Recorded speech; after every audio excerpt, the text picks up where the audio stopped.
Hello everyone, I am Shikha, your sociology educator. Let's continue with our practice set series of sociology. This is day 19.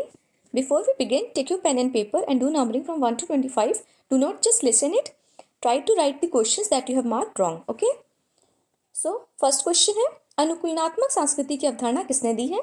A. P. S. Sorokin, B. W. F. Ogburn, C. Wilfredo Pareto, D. Talcott Parsons. The right answer is W. F. Ogburn. तो W. F. Ogburn ने अनुकूलनात्मक संस्कृति की अवधारणा दी है और ये अवधारणा उन्होंने अपनी पुस्तक सोशल चेंज में दी है. ठीक है, तो ऑगबर्न की बुक का नाम है सोशल चेंज, जिसमें उन्होंने अनुकूलनात्मक संस्कृति की अवधारणा प्रस्तुत की है.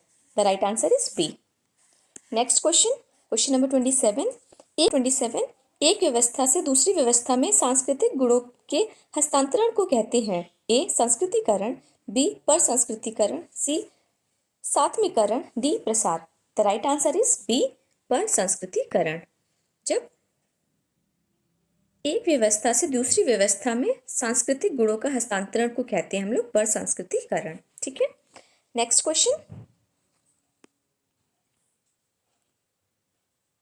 Question number 28. निम्नलिखित में से किसने संस्कृति का समग्रतावादी दृष्टिकोण अपनाया है? ए.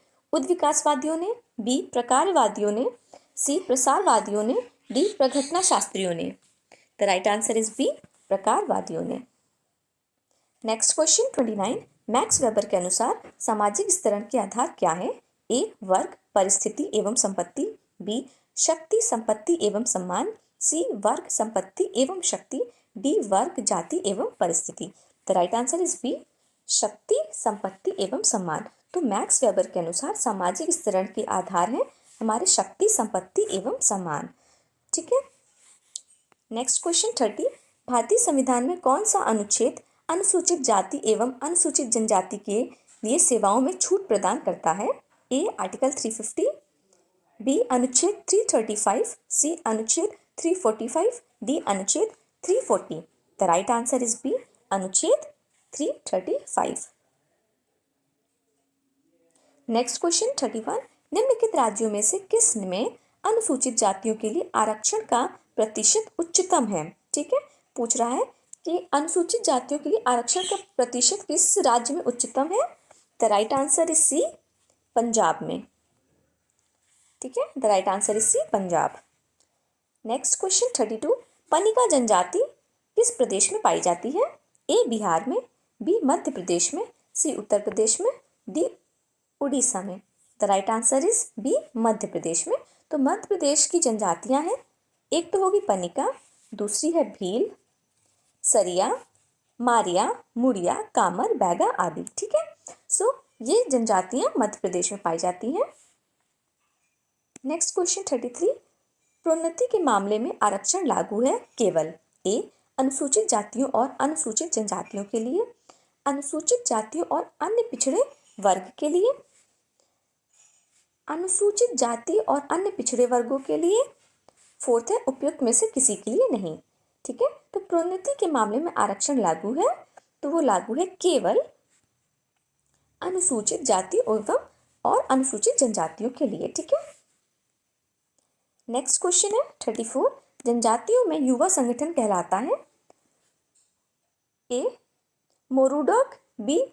इलोची, सी. रंगबंग, डी. डॉर्मेट्री. तो जनजातियों में युवा संगठन कहलाता है डी. डॉर्मेट्री. ठीक है, नेक्स्ट क्वेश्चन है नेक्स्ट क्वेश्चन नंबर 35. एक व्यक्ति जिसे वह समूह स्वीकार नहीं करता, जिसकी सदस्यता वह चाहता है एवं जिसे उसको अपना समूह अस्वीकार कर देता है कहलाता है? ए. वर्गीकृत व्यक्ति, बी. आदर्श शून्य व्यक्ति, सी. सीमांत व्यक्ति, डी. असामान्य व्यक्ति. The right answer is C. सीमांत व्यक्ति. तो सीमांत व्यक्ति वह होते हैं जो किसी भी एक समूह के प्रति निष्ठावान एवं समर्पित नहीं होते हैं. ठीक है, वह जिस समूह को स्वीकार करते हैं उसकी सदस्यता उन्हें मिलती नहीं है और वो जिस समूह के होते हैं वह समूह उन्हें अस्वीकार कर देता है. तो हम लोग ऐसे व्यक्तियों को सीमांत व्यक्ति कहते हैं. ठीक है, नेक्स्ट क्वेश्चन नंबर 36. जातिवाद का तात्पर्य है? ए. किसी एक जाति का कल्याण का प्रयास, बी. अपनी ही जाति के गरीबों के कल्याण का प्रयास। सी, जाति के आधार पर भेद किए बिना सभी लोगों के कल्याण का प्रयास। डी, अन्य जातियों के कल्याण के मूल्य पर अपनी ही जातियों के कल्याण का प्रयास। तो जातिवाद का तात्पर्य है डी, कि अन्य जातियों के कल्याण के मूल्य पर अपनी ही जाति के कल्याण का प्रयास को हम जातिवाद कहते हैं। ठीक है, नेक्स्ट क्वेश्चन 37। सूची 1 को सूची 2 के साथ सुमिलित करना है। ठीक है, तो पहला है भूमिका ग्रहण। तो भूमिका ग्रहण का मतलब होता है कि बालक का माता के व्यवहार को स्वयं के लिए अनुकरण करना, इसे हम लोग कहेंगे भूमिका ग्रहण। ठीक है, फिर है भूमिका निभाना। तो शिक्षण के द्वारा छात्रों को पढ़ाना, इसको कहेंगे हम लोग भूमिका निभाना। किसी की भूमिका का प्रदर्शन, तो शेक्सपियर की भूमिका का स्टेज पर प्रस्तुतिकरण को हम लोग कहेंगे किसी की भूमिका का प्रदर्शन। फिर है भूमिका निर्माण। तो भूमिका निर्माण का मतलब है छात्रों को अपने तरीके से पढ़ाना, भूमिका निर्माण है। ठीक है, सो ए का 4, ए का 3, बी का 4, ए का 3, बी का 4, the right answer is A. Question number 38। किसने भूमिकाओं को संबंधात्मक भूमिका एवं गैर संबंधात्मक भूमिका के रूप में वर्गीकृत किया? A, S F. Nadel, B, Ralph Linton, C, G A. Lundberg, D, Elliott एवं Merrill. The right answer is A, S F. Nadel. तो एस.एफ. नैडल ने भूमिकाओं को संबंधात्मक एवं गैर संबंधात्मक भूमिका के रूप में वर्गीकृत किया है। ठीक है, नेक्स्ट क्वेश्चन है 39। निम्नलिखित में से कौन सा एक अर्जित परिस्थिति का उदाहरण है? ठीक है, अर्जित परिस्थिति का उदाहरण है, पहला है जाति की सदस्यता, जाति की सदस्यता, बी, किसी चिकित्सक का पुत्र होना, सी, इंजीनियर बनना, डी, भ्रातृत्व। The right answer is C, engineer बनना एक अर्जित परिस्थिति का उदाहरण है। ठीक है, बाकी जो जाति की सदस्यता है और किसी चिकित्सक का पुत्र होना, ये अर्जित नहीं है। ठीक है, इसे हम लोग कहते हैं पद्धत परिस्थिति। ठीक है, पद्धत परिस्थिति होती है जिसे हम चेंज नहीं कर सकते, जो हमें जन्म के साथ मिलती है, जैसे कि जाति, किसी चिकित्सक का पुत्र होना, यह है हमारी पद्धत परिस्थिति। और जो हम अपने प्रयासों से अपने खुद के उस पे बनते हैं, उसको हम लोग कहते हैं अर्जित परिस्थिति, एक्वायर्ड। ठीक है, तो इसे हम लोग इंजीनियर बनना एक अर्जित परिस्थिति है, इंजीनियर डॉक्टर बनना हमारी एक अर्जित परिस्थिति है। ठीक है, नेक्स्ट क्वेश्चन है 40। भूमिका संघर्ष में भूमिका प्रतिपादन के तरीकों का प्रतिपादन किसने दिया है? ऑप्शंस है A, Nadel, B, Linton, C, Murdock, D, Merton. The right answer is D, Merton. तो मर्टन ने कहा कि भूमिका द्वंद्व की बहुत अधिक मात्रा या तो सामाजिक संरचना में परिवर्तन का या सामाजिक संरचना में टूट का परिचायक है। ठीक है, तो मर्टन भूमिका संघर्ष में भूमिका प्रतिपादन के तरीकों का प्रतिपादन देते हैं। ठीक है, the right answer is Merton. Next question है, निम्नांकित में से किस पुस्तक में लिप्टन ने सामाजिक परिस्थिति को पद्धत परिस्थिति और अर्जित परिस्थिति इन दो भागों में वर्गीकृत किया है? A, man and culture, D, patterns of culture, C, primitive culture, D, the study of man. The study of man में लिप्टन ने सामाजिक परिस्थिति को पद्धत परिस्थिति और अर्जित परिस्थिति दो भागों में वर्गीकृत किया है। तो यहाँ पे देखिए दिया है लिप्टन की बुक का नाम, that is the study of man, और दूसरा उन्होंने सामाजिक परिस्थिति में को पद्धत परिस्थिति और अर्जित परिस्थिति के में वर्गीकृत किया है, तो ये लिप्टन ने किया है। ठीक है, नेक्स्ट इज 42। किसने सामाजिक गतिशीलता को पुनरुत्पादक, प्रवासी और प्रौद्योगिक स्वरूपों में वर्गीकृत किया है? A, P A. Sorokin, B, Joseph A. Kahl, C, Horton and Hunt, and D, Frank Parkin. The right answer is D, Joseph A. Kahl. तो सामाजिक गतिशीलता को पुनरुत्पादक, प्रवासी और प्रौद्योगिक स्वरूपों में वर्गीकृत किया है जोसेफ ए. कॉल ने। Question number 43।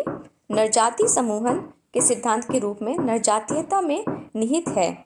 ए प्रजाति भेद, बी धार्मिक विश्वासों का अंतर, सी भाषाई अंतर, डी उपयुक्त सभी। The right answer is D उपयुक्त सभी।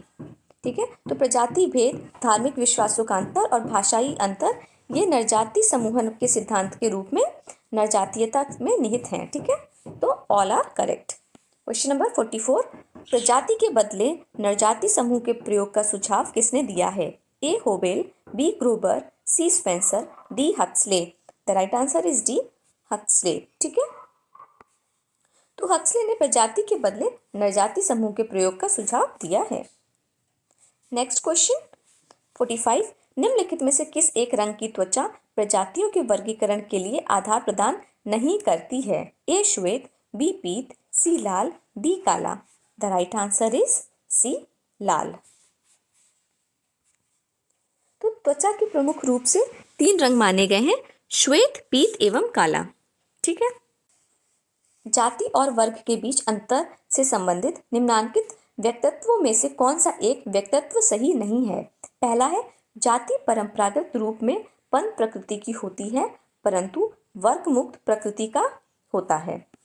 दूसरा है, जाति की सदस्यता जीवन पर्यंत चलती रहती है परंतु वर्ग की सदस्यता जीवन पर्यंत नहीं भी चल सकती है। सी, जातियों की उत्पत्ति वर्ण व्यवस्था से हुई है परंतु वर्गों की नहीं। डी है, जाति वर्गों में अंतर्निहित होती है परंतु वर्ग जाति में अंतर्निहित नहीं होता। The right answer is D, कि जाति वर्ग में अंतर्निहित होती है परंतु वर्ग जाति में अंतर्निहित नहीं होता। तो ये व्यक्तित्व सही नहीं है। ठीक है, बाकी 3 सही हैं।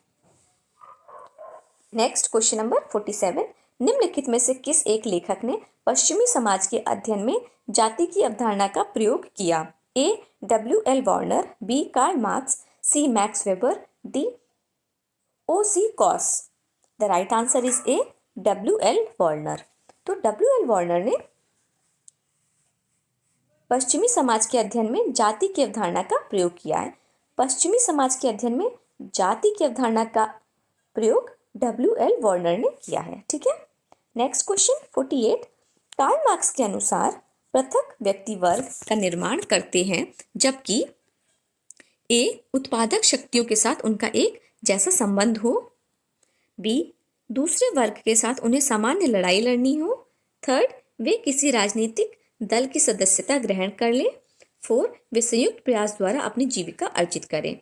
नीचे दिए गए कूट की सहायता से सही उत्तर का चयन कीजिए। तो पूछ रहा है कि कार्ल मार्क्स के अनुसार पृथक व्यक्ति वर्ग का निर्माण करते हैं जबकि द राइट आंसर इज ए, कि उत्पादक शक्तियों के साथ उनका एक जैसा संबंध हो और दूसरे वर्ग के साथ उन्हें सामान्य लड़ाई लड़नी हो। ठीक है, द राइट आंसर इज ए 1 और 2। नेक्स्ट क्वेश्चन है हमारा 49, नीचे 2 वक्तव्य दिए गए हैं जिनमें से एक को कथन ए तथा दूसरे को कारण आर कहा गया है। तो कथन ए, जाति को समुदाय नहीं कहा जा सकता, कारण है जाति का क्षेत्रीय आधार नहीं होता। उपयुक्त दोनों व्यक्तित्वों के संदर्भ में निम्नलिखित में से कौन सा एक व्यक्तित्व सही है? ए तथा आर दोनों सही हैं और आर का सही स्पष्टीकरण है। ए तथा आर दोनों सही हैं परंतु आर ए का सही स्पष्टीकरण नहीं है। सी, ए सही है परंतु आर गलत है और डी, ए गलत है परंतु आर सही है। द राइट आंसर इज ए, कि ए और आर दोनों सही है और आर ए का सही स्पष्टीकरण है। ठीक है, देखिए जीएस घुरे का कथन है कि जाति को समुदाय नहीं कहा जा सकता क्योंकि जाति का क्षेत्रीय आधार नहीं होता। इसका कारण यह है कि समुदाय के लिए निश्चित भूभाग, हम की भावना, सामान्य जीवन, विशिष्ट नाम और स्थायित्व आदि होना आवश्यक है। इसीलिए जाति को समुदाय नहीं कहा जा सकता क्योंकि जाति का जो है वो निर्धारित भू क्षेत्र नहीं होता और समुदाय की जो कैरेक्टरिस्टिक्स है उसका इम्पॉर्टेंट पार्ट है कि निश्चित भूभाग होना चाहिए, हम की भावना होनी चाहिए, विशिष्ट नाम होना चाहिए और सामान्य जीवन आदि होना चाहिए।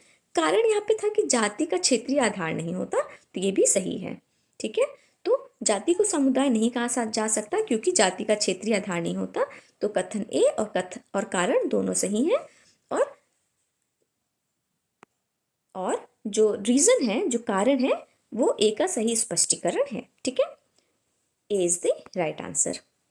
नेक्स्ट क्वेश्चन नंबर 50, निम्नांकित में से कौन सा क्रम हिंदू विवाह को प्रशस्त स्वरूप का क्रम सही रूप में प्रस्तुत करता है?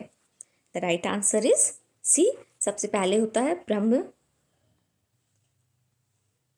ब्रह्म विवाह, फिर है दैव, फिर आर्ष विवाह, फिर प्रजापत्य विवाह। ठीक है, the right answer is C. तो अब आपको बताना है कि हिंदू विवाह के कितने प्रकार होते हैं कमेंट सेक्शन में। Okay, so that's all for the day. We have completed 25 questions for today. Do revise all the practice set questions before your exam, and you will thanks me later for this practice set series. Okay, till then keep learning, keep watching. See you in the next class.